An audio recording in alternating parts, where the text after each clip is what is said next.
नमस्कार, न्यूज 18 राजस्थान देख रहे हैं आप। मैं हूं आपके साथ हेमंत कुमार। चलिए खबरों की शुरुआत करेंगे। शहर के दौरे पर मंत्री प्रताप सिंह खाचरियावास निकले हैं। आपको बता दें कि खाचरियावास शहर के विकास कार्यों का निरीक्षण कर रहे हैं। शहर की सफाई और साफ सुथरी व्यवस्था कितनी जायज हो रही है उसका भी निरीक्षण किया जा रहा है। जेडीए नगर निगम के अधिकारी यहां पर मौजूद हैं। राजधानी जयपुर से सीधी तस्वीरें हम आपको इस वक्त दिखा रहे हैं, जहां मंत्री प्रताप सिंह खाचरियावास मौजूद हैं। शहर के दौरे पर आज तो शहर की साफ सफाई और विकास कार्यों का निरीक्षण कर रहे हैं प्रताप सिंह खाचरियावास। कलेक्ट्रेट सर्किल बनी पार्क भी पहुंचे हैं। इस मौके पर जेडीए नगर निगम के अधिकारी मौजूद हैं। शहर के विकास कार्य और साफ सफाई का जायजा ले रहे हैं प्रताप सिंह खाचरियावास। सीधी तस्वीरें इस वक्त आपकी टीवी स्क्रीन पर। और इसी बीच ज्यादा जानकारी के साथ हमारे सहयोगी राकेश हमारे साथ जुड़ चुके हैं। उनका रुख लेते हैं। राकेश, मंत्री प्रताप सिंह खाचरियावास शहर के विकास कार्यों का, साफ सफाई का जायजा लेने के लिए निकले हैं, क्या कुछ देख रहे हैं? 23 लाख रुपए कोर्ट के लिए स्वीकृत किए और वहां पर बिल्कुल देखिए, जिस तरीके से मंत्री प्रताप खाचरियावास लगातार सुबह सुबह शहर के विकास कार्य और साफ सफाई का जायजा नहीं करते हैं। चूंकि इस बार कलेक्ट्रेट सर्किल जो कि जयपुर की हृदय स्थली पे इसको माना जाता है, यहाँ आसपास कलेक्ट्रेट के अलावा जो न्यायालय परिसर है, बड़ा भीड़भाड़ वाला ये क्षेत्र है, यहाँ इस सर्किल का विकास उस तरीके से नहीं है जिस तरीके से जवाहर सर्किल की सर्किल है या जो अपना सबसे बड़ा जयपुर का जो गार्डन है। तो मंत्री उनके विधानसभा क्षेत्र में है ये, और इसका विकास नहीं हो पाया, इसलिए जेडीए के अधिकारियों की बात भी यहाँ उनको बुलाया गया है। किस तरीके से पूरे सर्किल का विकास आप करना चाह रहे हैं, चूंकि हर्ट प्लेस पर है? देखिए, एक बात आप मानकर चलिए, जिंदगी में सब कुछ वापस आ सकता है, लेकिन बीता हुआ वक्त वापस नहीं आ सकता। कोरोना संकट के बाद और कोरोना संकट के दौरान भी हम लोग डेवलपमेंट के काम नहीं रोके। ये जो कलेक्ट्रेट सर्किल है, ये जयपुर का हार्ट है। यहीं पर पूरे कोर्ट है, यहीं पर कलेक्ट्रेट के सारे काम होते हैं, मिनी सचिवालय है। हमारी जिम्मेदारी है, मेरा भी बचपन इसी बनी पार्क गुजरा है। हम जब पिछली बार हमारी सरकार थी, गहलोत सरकार, तब हमने यहाँ कैंडल थीम पार्क बनाया था। अब वो ना कैंडल जलती है, यहाँ पे जो व्यवस्थाएं हैं, यहाँ पे नई रेलिंग लगाकर वापस कैंडल थीम पार्क को सेंट्रल पार्क, वो भी उसी वक्त गहलोत सरकार के समय बना हुआ है। ये हमारा बड़ा प्रोजेक्ट था, राजगीर सेंट्रल पार्क, एक मानसरोवर में नया सेंट्रल पार्क हम ला रहे हैं।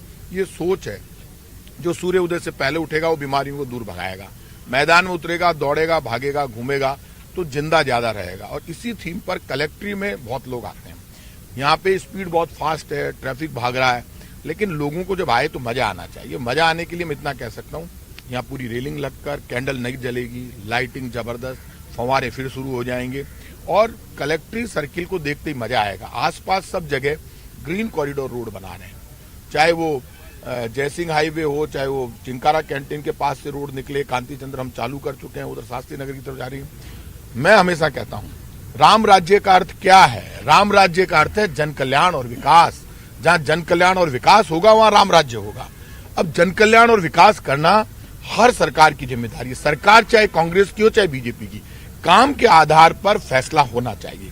यदि आप राम राज्य की बात करते तो राम राज्य का अर्थ तो ये कि जो सबके साथ खड़ा रहे, सबके लिए मरने की ताकत रखता हो और जो सबका जन कल्याण करे। ऐसा काम हो जिसमें बच्चे जब रोडवेज में बैठकर जाते हैं, फ्री में जाते हैं एग्जाम देने के लिए, रोटी बांध कर जाते हैं, एग्जाम देते हैं, वापस फ्री में बैठकर जाते हैं, ये है जन कल्याण। जब उसके बुजुर्ग, विकलांग, विधवा पेंशन घर पर पहुंचती है तो ये है जन कल्याण। यही सरकार है कांग्रेस, इसी को सोच है। जब कोरोना हुआ तो एक ही आवाज आई मंदिर, मस्जिद, गिरजाघर, गुरुद्वारे से कि खुद को स्वस्थ रखना होगा। लेकिन धर्म के आधार पर कोरोना का बंटवारा नहीं हुआ।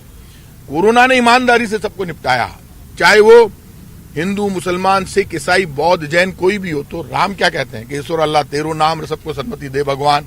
चाहे गीता, चाहे कुरान, सब में बसते राजा राम। राजा राम के लिए जरूरी है कि जन कल्याण और विकास, और उस विकास के लिए आज जब कलेक्ट्रेट में आए तो ये काम विद इन ए डेज, यहाँ जेडीए के अधिकारी खड़े हैं, नगर निगम के अधिकारी खड़े हैं, पुलिस के अधिकारी खड़े हैं। समय समय पर लोगों के बीच में जाना, उनकी बात सुनना, क्योंकि हमारा जनसेवक आपके द्वार कार्यक्रम चल रहा है। कॉलोनियों में मैं सब जगह जा चुका हूँ, लेकिन पार्कों में पिछली बार मैं सबसे पहले गया था। अब पार्कों में घुसे हैं और वो डेवलपमेंट का काम शुरू हो गया है। इसलिए चाहे कितने ही पैसे लग जाए, जयपुर का कोई भी पार्क बचेगा नहीं। हमने सब जगह जब आते जिम लगाए, लगभग हर पार्क में जिम लगाए, ओपन जिम। जब हम जीते तब कहा गया कि सिर्फ इतने पार्क में, हर पार्क में लो जिम, हर पार्क में होना चाहिए जो पब्लिक चाहे। लेकिन मैंने अधिकारियों से कहा है, अभी एक नई प्रॉब्लम आ गई। आज मैंने पत्रिका का एडिटोरियल पढ़ा, मुझे बिल्कुल बुरा भी लगा लेकिन मुझे अच्छा भी लगा। बात सही है, सफाई जरूरी है। और ये तय कर ले नगर निगम, हेरिटेज और ग्रेटर, जो अधिकारी जयपुर की सफाई पर ध्यान नहीं देगा उसके खिलाफ सख्त कार्रवाई करेंगे। प्रशासन गांवों के संग, शहरों के संग अभियान चल रहा है, लोगों को बेवजह तंग करेंगे। लोग मुख्यमंत्री की फोटो छापकर विज्ञापन हाथ में लेकर जाते हैं कि मुझे इतनी छूट मिली है। छूट देना उसकी जिम्मेदारी है। यदि कोई ये समझ रहा है 2 साल चलाएंगे अभियान, ये गलतफहमी निकाल दे कोई भी अधिकारी कर्मचारी। यदि सरकार ने कोई नीति और नियत तय कर दी, भैया काम करना आपकी ड्यूटी है। यदि लिख दिया 500 रुपए में पट्टा तो 500 रुपए में दो, 1 रुपए में स्टेट ग्रांट का पट्टा तो 1 रुपए में दो, उसको चक्कर मत खिलाओ। इसीलिए तो ये किया कि आप उसको परेशान कर रहे हैं। आप परेशान नहीं कर सकते। यदि बीच में कोई गड़बड़ करेगा, सरकार और जनता के बीच में जो सेतु है वो गड़बड़ करेगा, हम कार्रवाई करेंगे। सरकार की नीति, नियत, सोच, डेवलपमेंट का काम लोगों तक पहुंचे, उनका कोई सुझाव उसको लेकर काम कर सके, इसलिए आज लोगों के बीच में खड़े। आपके ऊपर जिम्मेदारी भी है। आपका क्षेत्र सबसे वीवीआईपी क्षेत्रों में आता है जयपुर का। इन दिनों जिस तरह की, चूंकि जो मौसमी बीमारियां, डेंगू, मलेरिया भी बहुत तेजी से फैल रहा है और शहर में गंदगी के अंबार लग रहे हैं, जो कंपनी वो ध्यान नहीं दे रही है, किस तरीके से आप देखेंगे? देखिए, आप बिल्कुल ठीक कह रहे हो। बीवीजी कंपनी, इनके लोग जेल चले गए, उनको टेंडर पास हो गया पिछली सरकार से, टेंडर पास होने का उन्होंने टाइम ले लिया, जेल भेज चुके हैं। ये तय कर ले बीवीजी कंपनी के साथ दिक्कत क्या है। बड़ी कंपनियों को मैंने अभी कहा सुझाव नगर निगम वालों को, मैंने कहा भैया ये ठेके वार्ड स्तर पर छोड़ो। ये जो तुम दुकान खोलते हो ना, पूरे जयपुर का एक ही ठेका छोड़ दिया, एक ही कंपनी को दे दिया, तो कंपनी मनमानी करती है। फिर जब सफाई कर्मचारी को पैसे नहीं देगी, कंपनी खुद तो ले लेगी सरकार से पैसे। और ऐसे में पार्षदों की जिम्मेदारी है, चाहे वो कांग्रेस का हो चाहे बीजेपी का हो, कोई भी पार्षद हो। आपको एक छोटा वार्ड दिया है, वार्डों के टुकड़े कर दिए। सरकार की नीयत ये थी कि टुकड़े होंगे तो ज्यादा सफाई हो। तो वार्ड की जिम्मेदारी क्या है? आधे घंटे का काम है, इतना छोटा वार्ड है। 1 घंटा रोज नहीं करे, हर 2 दिन छोड़ के मॉनिटरिंग कर ले पार्षद, क्योंकि पार्षद उसके एब्सेंट लगा सकता है। उसमें MLA, MP, minister, chief minister सबका काम तय है। लेकिन जब हम कुर्सी को दिमाग से निकालेंगे, पावर को दिमाग से निकालेंगे, लेमैन समझेंगे क्या होता है मंत्री। जनसेवक का मतलब क्या है? जनसेवक, जो जनता का नौकर है वो जनसेवक है। लेकिन हमें गलतफहमी ये हो जाए कि हम पार्षद हो गए, हम एमएलए हो गए, हम एमपी हो गए, हम चीफ मिनिस्टर हो गए, प्रधानमंत्री हो गए, सबसे बड़ा सुदर्शन चक्र वाला है। किस गलतफहमी में बैठे हैं? इसलिए काम तो करना पड़ेगा। गीता में भी कहा कर्म कर भाई, कर्म करेगा उसके बाद तेरा फैसला करूंगा। तो कर्म नहीं होगा तो क्या होगा कि जमीन पर कर्म करने के लिए सबकी जिम्मेदारी। और सफाई के मामले में मेरी हमेशा से नाराजगी रही। लोग मेरे को कहते हैं आप तो नगर निगम जेडीए खिलाफ। अरे भैया, मैं नगर निगम जेडीए खिलाफ नहीं बोल रहा, लेकिन काम तो करना पड़ेगा ना। पब्लिक नाराज होती है तो काम तो करके दिखाना पड़ेगा। अब खुद जब वापस पार्कों में आए तो यहाँ ये कैंडल थीम पार्क, इतना पैसा पास किया वापस, अब ये काम हो जाएगा। जो भी ठेकेदार हो, मान लो कोई गलत करे, जनता की भी ड्यूटी है, बाकायदा तय किया गया कि रोड गलत बने तो उसको उठाओ, जेडीए में संस्था वहां जाके शिकायत करो। कोई बात तो फोन करो, मैंने तो नंबर तक दे रखे हैं मेरे कि भाई आप फोन करो, शिकायत करोगे, पब्लिक आगे रहेगी तो हम उसका काम कर सकेंगे। इसलिए लोगों के बीच में जब डेवलपमेंट का काम क्लियर हो जाता है तो लोग उसको संभाल भी लेंगे। मैं हमेशा कहता हूं लोगों से, हमारी जिम्मेदारी है। मान लो कोई घायल हो गया तो अब तो ये कर दिया 5,000 रुपए, चीफ मिनिस्टर ने घोषणा कर दी कि हम उसको 5,000 रुपए का इनाम देंगे जो हॉस्पिटल पहुंचाएगा। ये कहा ने क्यों कहा कि घायल हो गया, मुझे, मैं खुद जा रहा हूं, उसको उठा के मैं ले जा रहा हूं, और प्रताप सिंह आए तो आप भी ले जाओ, कोई नहीं रोक रहा, कोई केस नहीं होगा, उसको पहुंचाना पड़ेगा। तो ये जो कुछ ड्यूटी, सेल्फ ड्यूटी है, अपना स्वधर्म, वो स्वधर्म तो सबको निभाना पड़ेगा। रास्ते में कोई पत्थर पड़ा उठा के साइड में रखने से कोई छोटा नहीं होता। कहीं रास्ते में किसी को मदद की जरूरत है तो उसको करनी पड़ेगी। कोई डेवलपमेंट का काम सरकार का हो रहा है, सरकार कौन है? जनता। जनता ध्यान रखे, भरी ऐसा नहीं भैया ये ऐसा कर लो, आपको पसंद नहीं आ रहा, आपने फोन कर दिया तो आपने देखा जिस तरीके से जो कचरा उठाने वाली कंपनी एक तरीके से मनमानी कर रही है, मोनोपोली है, उसने एक यूनिक टेंडर कर रखा, डिवाइड होना चाहिए था। व्यवस्थाएं किस तरीके से हो ताकि जनता त्रस्त ना हो, परेशान ना हो, काम व्यवस्थित हो और इस तरह के लोगों पर आगे भी नकेल कस सके। अभी इसने कंपनी ने 2 दिन के लिए स्ट्राइक कर दी। मैंने उनको बुला के अधिकारियों से कहा, मैंने कहा इनको रगड़ दो। क्या करें साहब? मैंने कहा इनका पैसा रोक लो, एक पैसा मत दो इनको। ये जो बहानेबाजी करती है बीवीजी कंपनी का सारा रिकॉर्ड सामने। और आपने टेंडर ले लिया, टेंडर की शर्तों पर ले लिया, लेकिन ये तोड़ना, जेल जाने के लिए तो कोई मनाही तोड़ना है। अब जरूरत होगी या बीवीजी कंपनी गड़बड़ करेगी तो कौन भोगेगा? क्यों? अभी जैसे डेंगू फैला हुआ, तो डेंगू का मच्छर गंदगी में ज्यादा फैलता है। सरकार ने जैसे ही इतना जबरदस्त काम किया सब जगह, कोरोना में राजस्थान का रिजल्ट कह लो सरकार का नंबर 1 रहा, खुद प्राइम मिनिस्टर ने तारीफ की। डेंगू में भी हमने जान लड़ा दी। आप देखो डेंगू के कैजुअलिटीज बहुत कम है, राजस्थान में सबसे ज्यादा कम डेथ हुई डेंगू में, क्योंकि पूरी जान लगा के हमारे पूरा नर्सिंग स्टाफ, हमारे वॉरियर्स, पूरी सरकार लग गई। क्योंकि यहाँ जिस सीएम की ये नियत हो कि जो सरकार ये कह रही, चाहे पूरा खजाना खाली हो जाए लेकिन दवाई की कमी नहीं आनी चाहिए, कोई भूखा नहीं सोना चाहिए, यही तो सोच है। क्योंकि मेरा मानना है कि जब आपकी सोच और आपकी योजना ऐसी हो कि जिसमें काम हो, तो उसमें जनता की भागीदारी मैंने तब देखी जब आपने अनाउंस किया, जब कोरोना चल रहा था तो सरकार तो बांट ही रही थी, तो कितने एनजीओ, कितने लोग अपने आप खाना बना रहे थे, सूखा राशन बांट रहे थे। मुझे ऐसे बहुत लोग मिले जो जब हम राशन लेकर ये मनोज जी मुदगल और ये पूरी फौजें निकली और सारे के सारे जा रहे थे, सारे वार्ड अध्यक्ष वगैरह, तो मुझे कहा साहब लोग अपने आप भी बांटने के लिए आगे आ रहे हैं। तो ये नियत अच्छी और बिल्कुल राकेश, और सुन रहे थे कि किस तरीके से मंत्री प्रताप सिंह खाचरियावास शहर का जायजा लेने के लिए निकले कलेक्ट्रेट सर्किल पर। उन्होंने व्यवस्थाओं को देखा और यह भी कहा कि अब लगातार वे मॉनिटरिंग करेंगे शहर साफ सुथरा कैसे रहे, और साथ ही यह भी कहा कि बीवीजी कंपनी पर भी कार्रवाई करेंगे अगर व्यवस्थाएं नहीं सुधरती हैं। चलिए आगे बढ़ेंगे। कोटपुतली से बड़ी खबर मिल रही है, जहां पर शॉर्ट सर्किट की वजह से छप्परपोश में आग लगने की जानकारी सामने आ रही है। आपको बता दें कि इस दौरान 3 भैंस और 2 गायों के झुलसने से मौत हुई है। घरेलू सामान भी जलकर खाक हुआ है।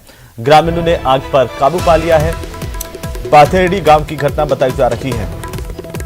कोटपुतली के इलाके से बड़ी जानकारी इस वक्त सामने आ रही है। पाथेड़ी गांव में आग लगी, शॉर्ट सर्किट की वजह से छप्परपोश में आग लगी। उसकी तस्वीरें हम आपको दिखा रहे हैं किस तरीके से देखते ही देखते यह आग पूरे छप्परपोश में फैल गई। घरेलू सामान जलकर खाक हुआ है, काफी नुकसान हुआ है। ग्रामीणों ने आग पर काबू पा लिया है।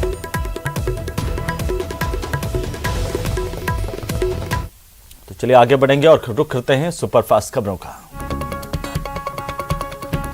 कोरोना संक्रमण के 24 घंटे में 8,774 नए मामले सामने आए हैं, जबकि पिछले 24 घंटे के दौरान 621 लोगों की मौत हो गई। चलिए ब्रेक के बाद एक बार फिर से आपका स्वागत। परिवहन और सड़क सुरक्षा मंत्री बृजेंद्र ओला 2 दिन अपने गृह जिले झुंझुनू के दौरे पर रहे। इस दौरान जिले में जगह जगह पर उनका स्वागत किया गया। इससे पहले जयपुर से लेकर झुंझुनू तक बड़े ही शाही अंदाज में मंत्री बृजेंद्र ओला का स्वागत हुआ। परिवहन मंत्री बृजेंद्र ओला ने राजस्थान रोडवेज के वर्तमान कर्मचारियों और रिटायर्ड में कर्मचारियों के लिए बड़ी खुशखबरी दी है। बृजेंद्र ओला ने कहा कि अब रोडवेज के कर्मचारियों को अपनी तनख्वाह के लिए इंतजार नहीं करना पड़ेगा। परिवहन मंत्री बनने के बाद बृजेंद्र ओला पहली बार अपने गृह जिले में आए हैं और इनका ऐसा शाही स्वागत किया गया है जो इस राजनीति के लिए एक टर्निंग पॉइंट भी कह सकते हैं।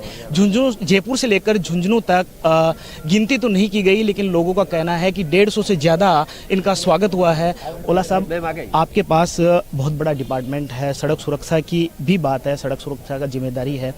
तो परिवहन विभाग की एक योजना थी ऑटोमेटिक ड्राइवर ट्रैक की, वो योजना पूरे प्रदेश में लागू होनी थी, लेकिन किसी भी कारणवश वो लागू नहीं हो पाई, और वो वैसे सुरक्षा के लिए बहुत इम्पोर्टेंट है।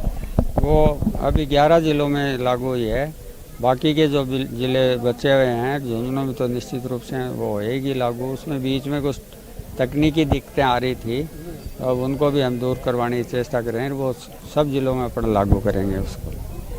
रोडवेज की बात करें तो 2016 से लेकर 20 तक जो रिटायरमेंट हुए उनको प्रीलाभ भी नहीं मिला। इसके लिए रोडवेज को अपनी ज़मीन भी बेचनी पड़ी 243 करोड़ की। तो अपनी क्या योजनाएं रहेगी जिसके कारण ये समस्या आगे नहीं आई? वो ज़मीन रोडवेज ने बेची नहीं है, गवर्नमेंट को दे दी है कि आप रखो और हमको 243 करोड़ रुपये दो। उसके अलावा भी हम और व्यवस्था कर रहे हैं 500 करोड़ रुपये के धन की दूसरे सोर्स हैं।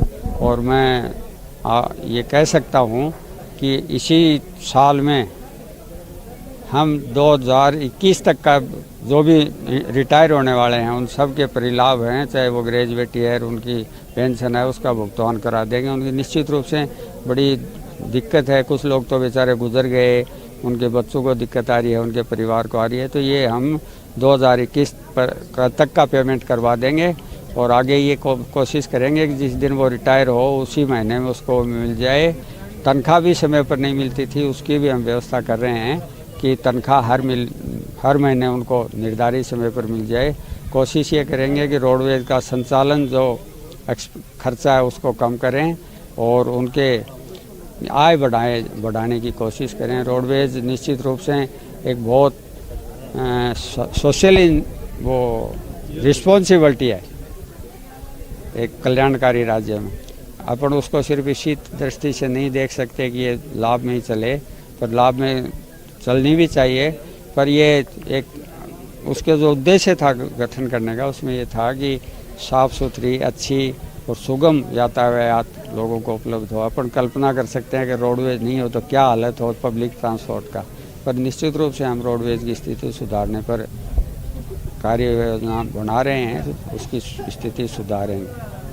रोडवेज को निगम से विभाग बनाने के लिए पूर्व मंत्री ने भी प्रयास किए थे, अब अपनी क्या योजनाएं रहेगी? विभाग बनने के बाद काफ़ी ज़्यादा जिस स्टेट में ये विभाग के तौर पर चल रही है उनका हम अध्ययन करवा रहे हैं, और अगर वो मॉडल ठीक रहा और वहाँ लाभ में चल रही हो तो अपने भी इस और बढ़ेंगे आगे। ये थे परिवहन मंत्री बृजेंद्र ओला, जिन्होंने कहा है कि रोडवेज की काया जरूर पलटेगी, इसके लिए वो प्रयास कर रहे हैं। वहीं जो रोडवेज को निगम से विभाग बनाना है, उसके जो अन्य राज्यों में ऐसा हो रहा है वहाँ का भी वो करवाएंगे, उसके बाद इस पर कोई निर्णय करेंगे। कैमरा पर्सन मोहसिन के साथ इम्तियाज भाटी, न्यूज़ 18 झुंझुनू। तो चलिए आगे बढ़ेंगे। अजमेर से बड़ी खबर मिल रही है। आपको बता दें कि मुख्यमंत्री अशोक गहलोत की आरपीएससी को बड़ी सौगात, जहां पर नए हाईटेक भवन का शिलान्यास करेंगे। नए हाईटेक भवन का शिलान्यास करेंगे। आरपीएससी परिसर में ये नया हाईटेक भवन बनेगा। दोपहर को 12:30 बजे वीडियो कॉन्फ्रेंसिंग के जरिए सीएम आधारशिला रखेंगे। तो बड़ी और अहम जानकारी इस वक्त की। आरपीएससी को नया भवन मिलेगा। मुख्यमंत्री अशोक गहलोत ने आरपीएससी को बड़ी सौगात दी है।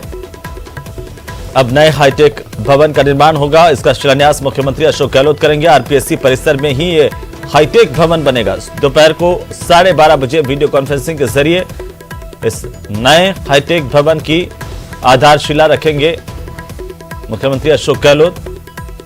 अजमेर से इस वक्त की बड़ी खबर है। दोपहर को 12:30 बजे वीडियो कॉन्फ्रेंसिंग के माध्यम से नए भवन की आधारशिला रखेंगे।